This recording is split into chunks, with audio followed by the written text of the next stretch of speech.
Quite possibly one of the greatest intros to an album of all time. It's Death on Two Legs on Crown Jewels.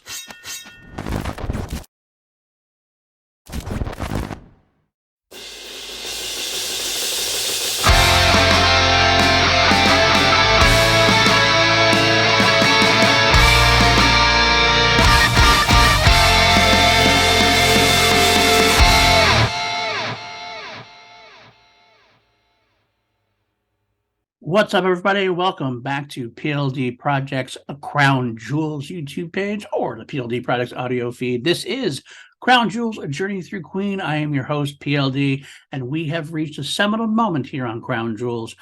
We have reached A Night at the Opera, considered one of the greatest rock and roll albums of all time, considered one of Queen's greatest albums of all time. It is, of course, home to probably their most famous song, Bohemian Rhapsody. We aren't there yet. We are on the album. If this is your first time here, please click that like, click that subscribe. If you're listening on audio, please leave a 5-star rating. It really does help the channel out. We would greatly, greatly appreciate it.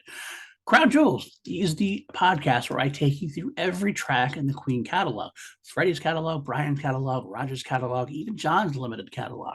All of them. We go through one by one, and we'll determine which version of the song is the best or Crown Jewels version of the song. We'll also give you some notes, quotes, history, and finally, we also rate the track and put it into our ultimate playlist. So let's get into it without further ado. Death on Two Legs. We have two versions of the track to listen to. The YouTube links are in the description, so you can pause when the time comes, click on them, listen to them, and then come back and listen to me for more. Death on Two Legs, written by Freddie Mercury. Musicians were Freddie on lead vocals, backing vocals, and piano, Brian May on guitar and backing vocals, John on the bass guitar, and Roger Taylor, of course, on drums and backing vocals. Now, this track was written by Freddie pretty much as a direct attack on their management. He declined to mention them by name, but the management decided to sue him anyways, and the publishing company paid them off. Of course, by suing, they let the public know exactly who Freddie was talking about. This is actually I would consider it a part 2 to Flick of the Wrist from the Sheer Heart Attack album. This one is a little more direct, a little more vicious, a little more of a direct attack, as it were. But, some notes and quotes before we move it on to the actual track itself. This was played live throughout the Game Tour, and then never again after 1981, at least in full. There are times where Freddie would occasionally play the intro before another song. Sometimes the bass player Neil Fairclough from Queen and Adam Lambert's tour would play it during his bass solo. He would play the bass riff, but never again in full. Finally, also, an early title of this track, Psycho Legs. Death on Two Legs, Psycho Legs. I think Death on Two Legs probably has a better ring to it. I think they made the right choice. Two quotes we have from this about this track. Freddie Mercury's quote from March of 1977 in Circus Magazine. Death on Two Legs is the most vicious lyric I ever wrote. It's so vindictive that Brian felt bad singing it. I don't like to explain what I was thinking when I wrote a song. I think that's awful, just awful. When I'm dead, I want to be remembered as a musician of some worth and substance.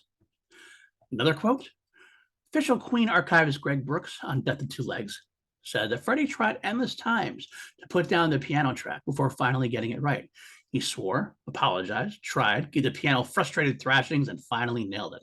Psycho Legs, as it was occasionally labeled, was recorded for the most part at SARM Studios, and is again an insight into Freddie's ability to capture lyrics concisely, eloquently, telling his tale with a no-nonsense attitude and demanding that the listener pay attention.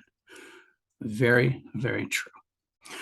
Now, let's get into the very first recording we have, the official Night at the Opera, the original album version, right now.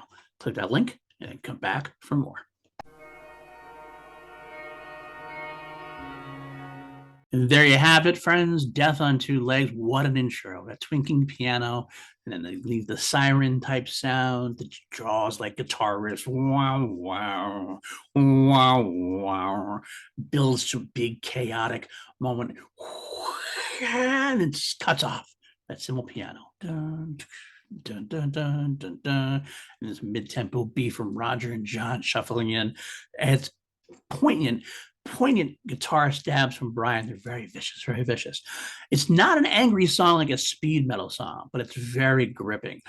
Freddie's vocal is very angry, very pointed, and Brian adds some heat with that guitar as it comes in, and they have those great moments. These great, not screams, but these "you fools of the first division."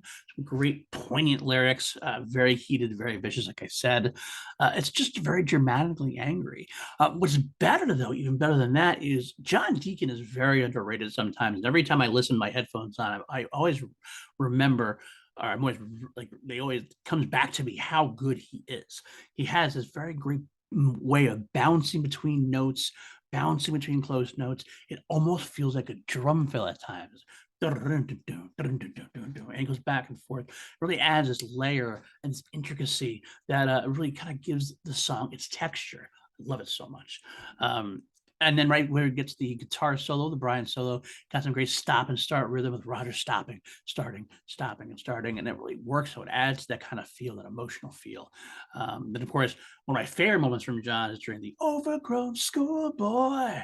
Let me tell you how, and it has this bass, this high bass, which I love when John goes high in the bass, then reels it down. Oh, it's so good. And then of course, comes towards the ending at the drum roll, brr, shock, brr, bah. The ending kind of goes through.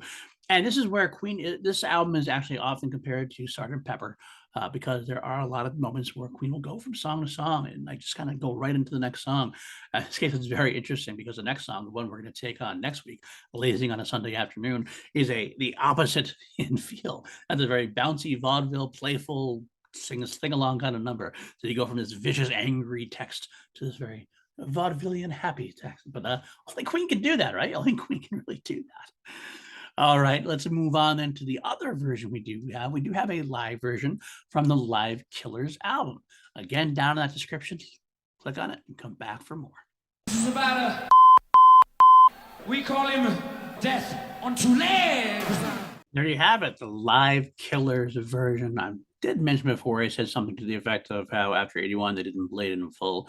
They really never really totally played it in full because it was always usually the beginning of the medley. And in this case, it does. It cuts off a little early and it goes into what would be Killer Queen, although you don't hear it on the standalone YouTube track. But yeah, this is a great version of the track, even though it's slightly cut off. So most of the tracks, it almost feels like a full version of it. The beginning that's censored there is what Freddie introduces it as about a, quote, "motherfucker of a gentleman." I didn't want to put that for the live album that they released, so they beeped it out. Now, there's a slight difference in the start, so you can't actually fade in the piano when you're live. So what they do to make up for that as well is they start with a bit of those siren-y sounds from Brian's guitar, make a little bit of ambient guitar noise, giving some atmosphere, and then Freddie starts playing the piano run. From there, it's pretty similar to the studio version. I would say it's faster paced, sure, definitely more driving, definitely got some more aggression to it in that fashion. Not necessarily more anger, but definitely more aggressive with the tempo. Brian also stuck not being able to do a lot of the stabs back and forth, the playful studio stuff. So he throws in a few more power chords to cover that. Does have some great moments, little riffs here, little vicious riffs here and there. I wish Roger's backing vocals were stronger in the mix. They're a little buried. They are very strong when they are clear, that he goes a little higher and Freddie goes a little lower during the Death on Two Legs parts. The piano also, for some reason, a little really high during the mix during the guitar solo. I felt it was a lot higher than it was earlier in the song, to be honest with you. The mix on Live Killers has never been the greatest. It's still, because of the track listing and because of the energy, you kind of can excuse a lot of it. But I know Roger, specifically Roger, did not like the mix on the album either. Yeah, that's the end of that. I think it's a great version. What do you guys think? All right, let's move on then, because that's the only two we got to go. So we're going to go on to the Crown Jewels versions. Let's see which one is my crown jewel. So which one is my crown jewels? I'm not going to hem and haw. I'm not going to make you wait too much longer for that. There's only a certain amount of drama you can give it. I'm going to say it point blank. It's the album version to me. For a couple of reasons. I really like the aggressive pacing of the Live Killers version. There's something a little more to that anger feel of it. But I like the first of all, the studio version is a complete version. I do prefer a complete song if we're going to have it, even though there's not a whole lot missing from the Live Killers version. I don't like having it. And there's something about the atmosphere that the intro creates to build up to the song, a little better than Freddie just saying a motherfucker of a gentleman. Brian does his best with the guitar ambience and everything else. There's something about just starting off that song that way with the twinkling and the fading of the piano and everything else, and how it started rip roaring. A lot of the studio, the Brian viciousness gets a little more cutting in the studio version, I feel, even if it is a little bit of a slower tempo. Yeah, I think that's all I have to say. I think the album versions are both great versions. I'll listen to them both, but if we're gonna pick one as the crown jewel, it is the album version from A Night at the Opera. Now we're here to decide what do I rate this song on a scale of 1 to 11, because we always turn it up to 11 here on PLD Projects. I'm going to give Death on Two Legs a solid 9. Great opener, wonderful beginning. I do think it does not quite compare to some of the previous tracks that are in the top 10 so far. Obviously, the number 10 is Stone Cold Crazy at 9.5. So it doesn't make the top 10, but I do like almost everything about this song, and it's a great track to listen to. Well, there you have it, folks. Thank you so much for listening to me talk about Death on Two Legs. Next week, Lazing on a Sunday Afternoon. Again, hit that like, hit that subscribe, come back for more. And if you want to support the channel even further, patreon.com/PLD Projects. Have a great crew over there. I want to shout out a few of them: Jeremiah Morris, Matthew Kearns, Brandon Buckingham, Jeff Alterman, John Lustrina. Couldn't do it without you folks. I really, truly appreciate you. And I appreciate every one of my patrons. They really help keep the light on. But yeah, that's it. And if you do like more of this content, again, PLD Projects has a ton of content, mostly movie related. This is my main music related show. We do have 2 Mediocre White Dudes on Film, Class Action. We do have Review, the new podcast on V. Every week, Holy Snokes, a Star Wars podcast. Amongst other things, we're always trying to do more on the channel. Hope you appreciate that as well. Come back for more. But until next time, keep on rocking, everybody. God save the